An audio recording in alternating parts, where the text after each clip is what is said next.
Hello नमस्ते सबैजनालाई मेरो युट्युब च्यानलमा स्वागत छ। आजको भिडियोमा हामी चाहिँ सजिलोसँग फोटोसपमा कसरी पासपोर्ट साइज फोटो बनाउन सकिन्छ भनेर सिकाउन गइरहेको छु। पासपोर्ट साइज फोटो हाम्रो दैनिक जीवनमा पनि एकदमै प्रयोगमा आइरहने हुन्छ। त्यसैले अब ढिला नगरी हामी ट्युटोरियलतिर लागौँ है त। फाइल मेनुमा जानुहोस्, ओपन गर्नुहोस्।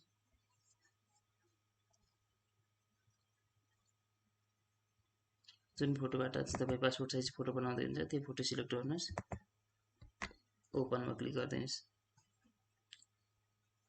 हाम्रो फोटो लोडिङ हुँदैछ। ओके, फाइनली हाम्रो फोटो लोड भइसकेको छ।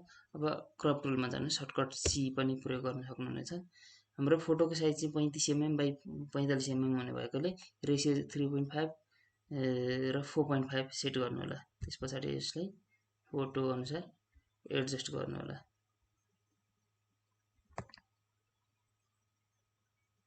ओके,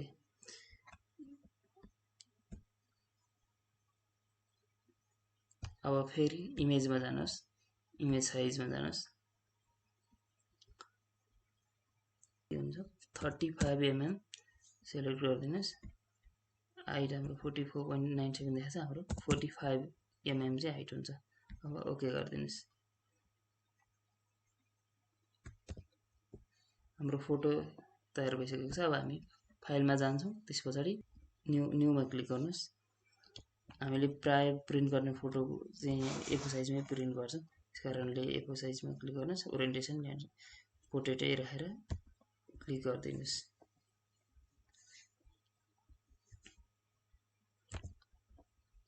फोटोमा जानुहोस्, यसलाई माउसले बिस्तारैसँगले ड्र्याग एन्ड ड्रप गर्नुहोस्। कन्ट्रोल 0 थिचिदिनुहोस्, यो हाम्रो स्क्रिनमा फिट हुन्छ। फोटोलाई मुभ गर्नुहोस् बिस्तारै। अब यो हाम्रो फोटोको ब्याकग्राउन्ड पनि सेतो भएकोले अब यो फोटो चाहिँ हामीले पछाडि काट्नको लागि पनि समस्या हुन्छ अनि फोटो हेर्न पनि अलि समस्या भइरहेछ। त्यसको लागि चाहिँ यो लेयरमा डबल क्लिक गरिदिनुहोस्।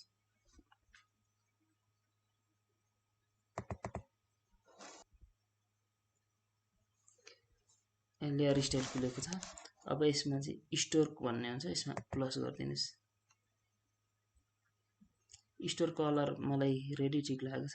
स्टोर साइज चाहिँ हामीले 3px प्रयोग गर्न सक्छौँ। ओकेमा क्लिक गरिदिनुहोस्। अब हाम्रो एउटा फोटो तयार भएको छ। अब यसलाई हामीले धेरैवटा बनाएर प्रिन्ट गर्नुपर्ने हुन्छ। त्यसको लागि सिफ्ट सँगै अल्ट थिचेर यसलाई ड्र्याग एन्ड रिलिज गरिदिनुहोस्। यसरी गरिदिनुहोस्। दुईटालाई कन्ट्रोल ई गरिदिनु भयो भने मर्ज हुन्छ। अब यसलाई फेरि अल्ट सिफ्ट थिचेर धेरैवटा बनाउन सक्नुहुन्छ।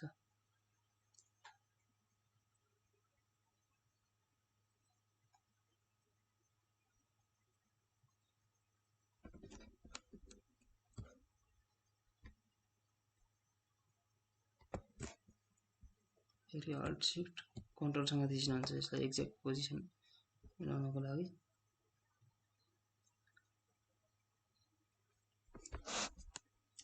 अब सिफ्ट थिचेर सबै लेयर सिलेक्ट गरिदिनुहोस्। त्यस पछाडि कन्ट्रोल अल्ट सिफ्ट ई यति गरिदिनु भयो भने चाहिँ हाम्रो नयाँ लेयर एउटा बनेको छ।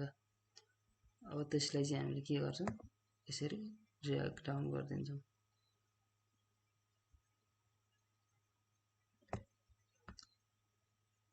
फेरि सिफ्ट र अल्टसँगै यसलाई यसरी तल तान्नु भयो भने जतिवटा चाहिन्छ हामीलाई त्यतिवटा फोटोहरू चाहिँ बनाउन सक्छौँ। यो मार्जिन चाहिँ तपाईँले आफ्नो आवश्यकता अनुसार राख्न सक्नुहुन्छ है त।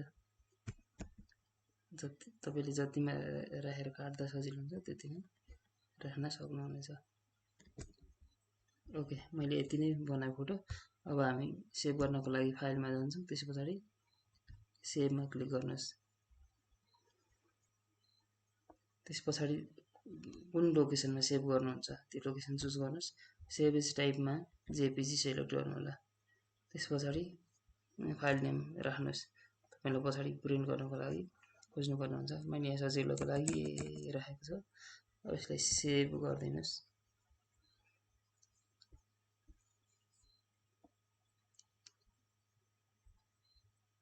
फाइल साइज देखाएको छ, मैले यसमा क्वालिटी 12 नै राखेको छ, 2.7 MB। ओकेमा क्लिक गरिदिनुहोस्। यति गरेपछि हाम्रो चाहिँ फोटो सेभ भइसकेको छ। अब यसलाई चाहिँ उपलब्ध भएको प्रिन्टरबाट प्रिन्ट गर्न सक्नुहुनेछ। हस् त, आजको लागि यति नै। हामी अर्को ट्युटोरियलमा भेट्नेछौँ।